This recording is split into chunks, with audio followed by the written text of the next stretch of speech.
ओम शांति। आज का वरदान है, हर आत्मा के संबंध संपर्क में आते सर्व प्रश्न से पार रहने वाले सदा प्रसन्न चित्त भव। हर आत्मा के संबंध संपर्क में आते सब प्रश्नों से पार रहने वाले सदा प्रसन्न चित्त भव। बाबा ने एक्सप्लेन किया, हर आत्मा के संबंध संपर्क में आते कभी चित्त के अंदर ये प्रश्न उत्पन्न ना हो कि ये ऐसा क्यों करता या क्यों कहता,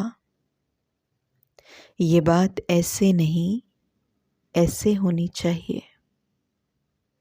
कभी ये प्रश्न उत्पन्न ना हो कि ये ऐसा क्यों करता क्यों कहता, ये बात ऐसे नहीं ऐसे होनी चाहिए। जो इन प्रश्नों से पार रहते हैं वही सदा प्रसन्नचित्त रहते हैं।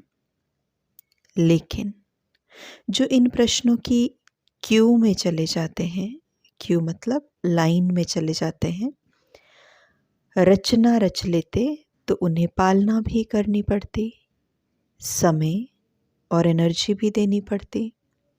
इसलिए इस व्यर्थ रचना का बर्थ कंट्रोल करो।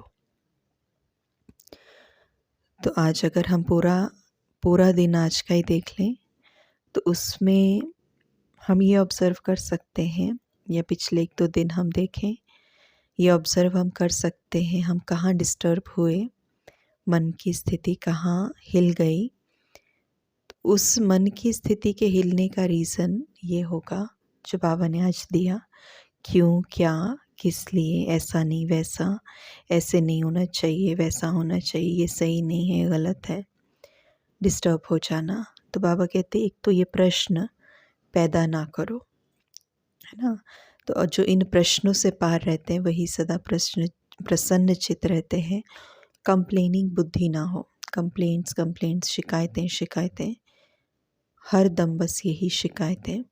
तो अगर हम ऐसे प्रश्न करते हैं तो बाबा कहते फिर इनकी रचना अगर की तो इन प्रश्नों की पालना भी तो करनी पड़ेगी, समय एनर्जी भी देना पड़ेगा। फिर 2 घंटे 4 घंटा 5 घंटा सोचते रहेंगे क्यों ऐसा क्यों करते हैं, ऐसा नहीं होना चाहिए, गलत किया, सही तो ऐसे होता है।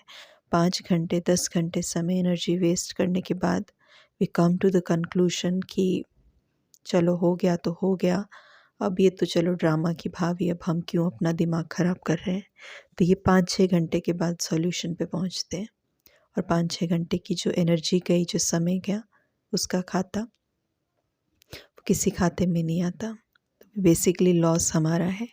और बाबा कहते हैं जो इन प्रश्नों की रचना ही नहीं करेंगे, जो इन प्रश्नों को पैदा ही नहीं करेंगे, तो उनको तो एक चीज़ उनके लिए अच्छी हो जाएगी कि उनको पालना नहीं करनी पड़ेगी इनकी, ना वो समय देंगे ना एनर्जी देंगे, तो कंप्लेंट्स ख़त्म। एक है किसी चीज़ को सॉल्यूशन ओरिएंटेड होके सोचना, कि अगर कोई व्यक्ति कुछ कर रहा है तो उसको सॉल्यूशन ओरिएंटेड होके बात करना उनसे, उनको समझाना।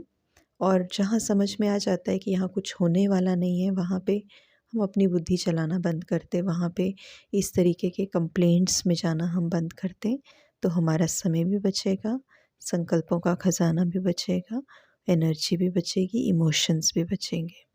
इसलिए बाबा ने कहा कि समय बचाओ, एनर्जी बचाओ, ये सारी चीज़ें बचाओ और व्यर्थ का बर्थ कंट्रोल रोको। स्लोगन बाबा ने दिया, अपने नयनों में बिंदु रूप बाप को समा लो तो और कोई समा नहीं सकता।